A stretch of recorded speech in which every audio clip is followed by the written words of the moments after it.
ഇന്ന് നമുക്ക് ഉച്ചക്കത്തേക്ക് മീനും കാര്യങ്ങളൊന്നും കിട്ടിയില്ല. അപ്പം ഞങ്ങൾ വിചാരിച്ച് വെജ് മീൽ പ്രിപ്പയർ ചെയ്യാമെന്ന്. അപ്പോൾ വെജ് മീൽ പ്രിപ്പയർ ചെയ്യുന്നതിന് ആദ്യം തന്നെ ഞാൻ സോയാബീൻ എടുത്ത് വെള്ളത്തിലിടുന്നുണ്ട്.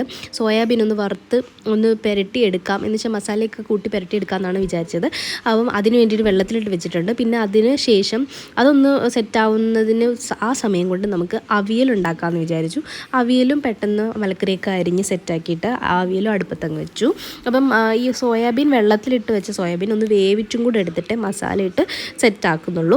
അപ്പം ഇതൊരു നല്ല ടേസ്റ്റാണ് സംഭവം. മസാലയൊക്കെ ഇട്ട് റെഡിയാക്കി എടുക്കുമ്പോഴത്തേക്ക് നല്ലൊരു ടേസ്റ്റി ആയിട്ടുള്ളൊരു വിഭവമാണ് ഈ സോയാബീൻ ഒന്ന് ഇതാക്കി എടുക്കുന്നത്. അതിനുശേഷം ഞാൻ ചമ്മന്തി അരയ്ക്കുന്നുണ്ട്. ചമ്മന്തി അരച്ചിട്ട് മുട്ടയും കൂടെ വറുത്ത് ഇത്രയും മാത്രമേ ചെയ്യുന്നുള്ളൂ ഉച്ചക്കത്തേക്ക് ആഹാരത്തിന്. അപ്പം അതൊക്കെയാണ് ഇന്നത്തെ ഉച്ചക്കലത്തെ ഫുഡ് പ്രിപ്പറേഷൻ എന്ന് പറയുന്നത്. അടുക്കളയിലെ പരിപാടികളെല്ലാം കഴിഞ്ഞ് ഞാൻ എല്ലാം ഒന്ന് ക്ലീൻ ചെയ്യുകയൊക്കെ ചെയ്യും. അപ്പോൾ അത്രയേ ഉള്ളൂ. ബൈ.